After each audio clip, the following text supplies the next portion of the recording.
Within 20 minutes of our interview, I knew a lot about Philippe Picardy. He is, for example, an Aries with a Leo rising and a Sagittarius moon. When he was in elementary school, he didn't smile for 3 years because he was so inspired by Victoria Beckham and Posh Spice. In his teenage years, the background of his MySpace page was a giant collage of shirtless dudes. We met for breakfast at the Odeon in Tribeca, a restaurant that has become a meeting spot for the Condé Nast editors and executives who work about 9 blocks away, at One World Trade Center. At age 26, Mr. Picardy, the head of Teen Vogue, is a rising star at this glossiest of magazine publishers, whose titles also include Vogue, The New Yorker, Vanity Fair and Architectural Digest. Anna Wintour, the Empress of Fashion and Condé Nast's artistic director, has signaled her approval of Mr. Picardy in ways big and small, and in a phone interview she described him to me as marvelous. He has worked at Condé Nast more or less since he was a freshman at New York University. I heard the Olsen twins went there and distinguished himself with his performance as the digital editorial director of Teen Vogue. Under his guidance, the magazine's website reached a new audience when it published, soon after Election Day, an online opinion piece by Lauren Duca headlined "Donald Trump is Gaslighting America."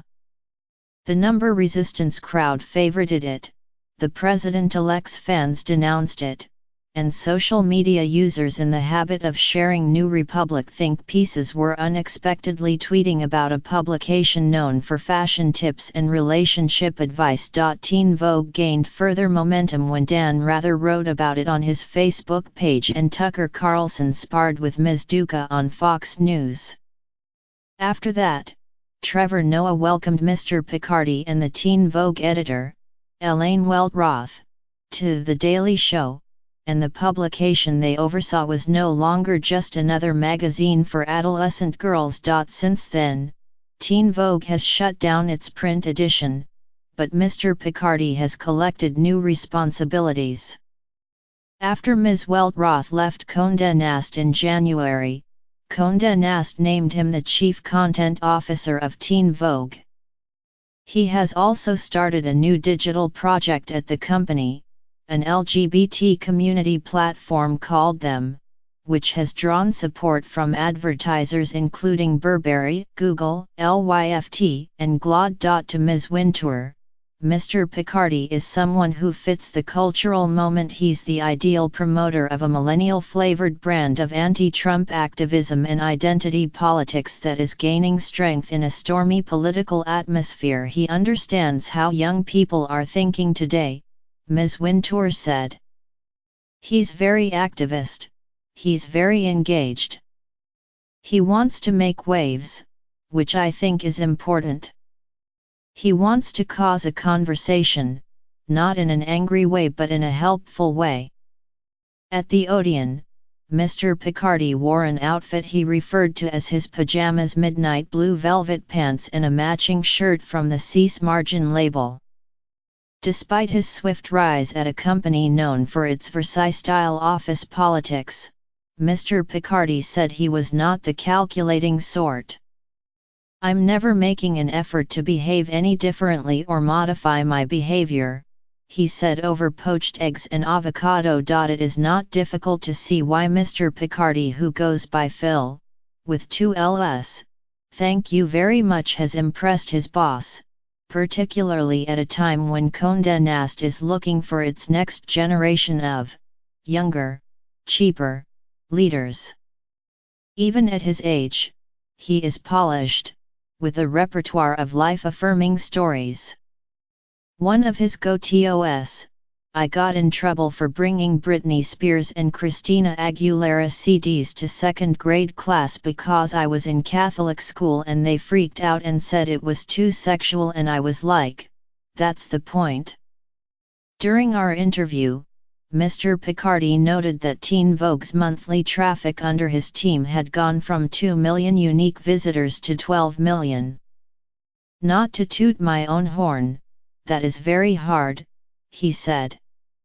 Traffic has since fallen, but his success has resonated inside One World Trade. People in the building are always referring to things that were instituted at Teen Vogue and now at them, said Amy Astley, the editor of Architectural Digest and a former editor of Teen Vogue, who hired Mr. Picardi as an intern. I honestly think that people in the company wish him well and are not jealous of him and are learning from him. Mr. Picardi grew up in North Andover, Mass.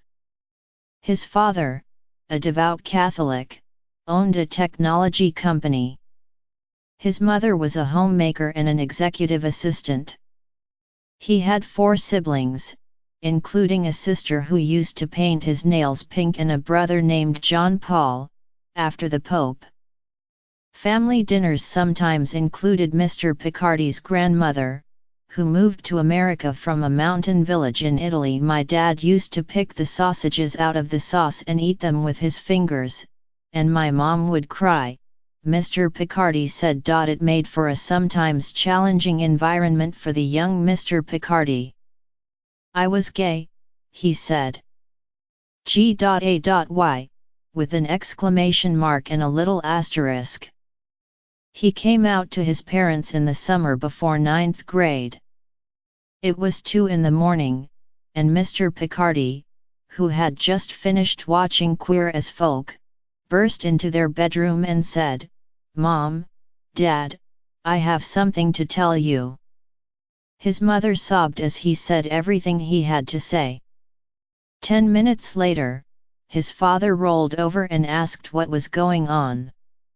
He had slept through it. His parents sent him to a Catholic therapist and instructed him not to tell his neighbors, his friends, or his younger brother. But with his identity solidified, he began shaping his future.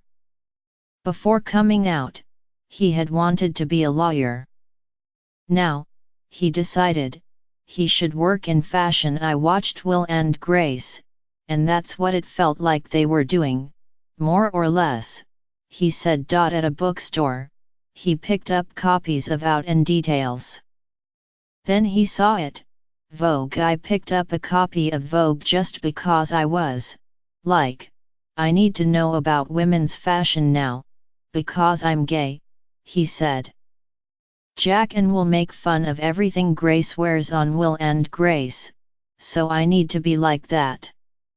He helped start a charity fashion show at his high school, Central Catholic High School, called Catwalk for Cancer, which has since raised more than $250,000. He had the ability to make people do what he wanted them to do, said Carmen Lanero, a teacher who served as his advisor on the project.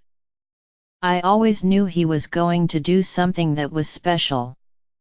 What set Mr. Picardi on a path toward working in magazines was a Vanity Fair cover story he read on Jennifer Aniston and the celebrity love triangle that involved Angelina Jolie and Brad Pitt. During his first week at NYU, Mr. Picardi attended New York Fashion Week, covering an Alexander Herchkovich show for the shopping and style website Racked. Some months later, he had the internship at teenvogue.com. He became a beauty intern after writing a blog post, Browbeat, Confessions of an Overtweezed Teen, about his eyebrows, following a painful experience with online bullying. He graduated a year early and became the head of Teen Vogue's website at 23. His duties have been expanded as Condé Nast is facing the financial challenges brought about by dwindling print circulations and listless ad sales. No longer a workplace of editors with plenty of leisure time and endless expense accounts, the company is surrendering to the economic realities and staccato rhythms of digital journalism. Radhika Jones, a former books editor at the New York Times, replaced Graydon Carter as the editor of Vanity Fair, which has laid off a number of senior staff members who had worked under him. Samantha Berry, a former executive producer at CNN, has taken over glamour from another veteran editor, Cynthia Live. In addition to closing Teen Vogue's print edition, Condé Nast has reduced the print frequency of titles including GQ, Architectural Digest, W, and Allure. In this more parsimonious age, Mr. Picardi has emerged as the face of what Condé Nast calls its next-gen network, which includes online titles like The Hive and Healthyish. Until recently, another rising star at the company was Ms. Welt Roth, who was named the editor-in-chief of Teen Vogue in April. Not long after the announcement, Ms. Wintour asked Mr. Picardi to lunch over salmon, in a conference room in the building. She asked him what he wanted to do long-term. I had a very pretty clear idea in my mind how he was going to answer, but I wanted it, obviously, to come from him, Ms. Wintour said. Mr. Picardi was not surprised by the question. I was ready for something new, he said. And I think she just sensed it. He pitched her the idea for what would become them. Ms. Wintour was interested. As the magazine business contracts, Condé Nast has been betting on less expensive, digital projects, and them could serve as a template. It was a no-brainer, Ms. Wintour said. It just seemed like, yeah, this is right. This is what Condé Nast should be doing. For anyone at the company or in the fashion world who had missed it, the bond between the Condé Nast artistic director and her new protégé became all too clear in June at the annual Council of Fashion Designers of America Awards dinner. Seated at Ms. Wintour's table in the Hammerstein Ballroom, along with Nicole Kidman, Tory Burch, and Huma Abedin, and wearing a bally summer weight suit the color of rose, was Mr. Picardi. In November, Ms. Wintour stood at Mr. Picardi's side at a Condé Nast party held in honor of them at Mission Chinese Food, a hip restaurant on Manhattan's Lower East Side. Among the guests were Chelsea Manning and Rose McGowan. The L.G.B.T-centric platform is so new that it is hard to tell how it will fare. In its first 3 months, it attracted fewer than 1.5 million total unique visitors, according to internal data. Teen Vogue, though still enjoying its run as an online voice for progressive politics, has been unable to sustain its momentum. In the last 3 months of 2017, it drew on average fewer than 6 million monthly unique visitors. Mr. Picardi said he was unfazed. I think uniques are less and less a standard bearer of success, he said. His plans for Teen Vogue include a restructuring that would have one team devoted to the latest news and another focused on features. He also said he would like to turn last year's outrage into action. But if Mr. Picardi's rise owes something to identity politics, the same line of thinking can be used against him. A recent Daily Beast article, for instance, questioned whether he was the right person to run Teen Vogue by quietly installing a white man at its helm. Teen Vogue, a platform seeking to empower young intersectional feminists, has arguably taken a step backwards, the author argued. I think whoever wrote that is not looking at the person, Ms. Wintour said. Mr. Picardi's flair for riding a cultural wave continues to win him key fans in the building. I think there's no end to his potential, Robert A. Sauerberg Jr., Condé Nast's chief executive, said. He's innovative, he knows the marketplace, he knows young people, he knows all ages, he's not afraid, he's courageous, he's a brand builder, he's a culture driver.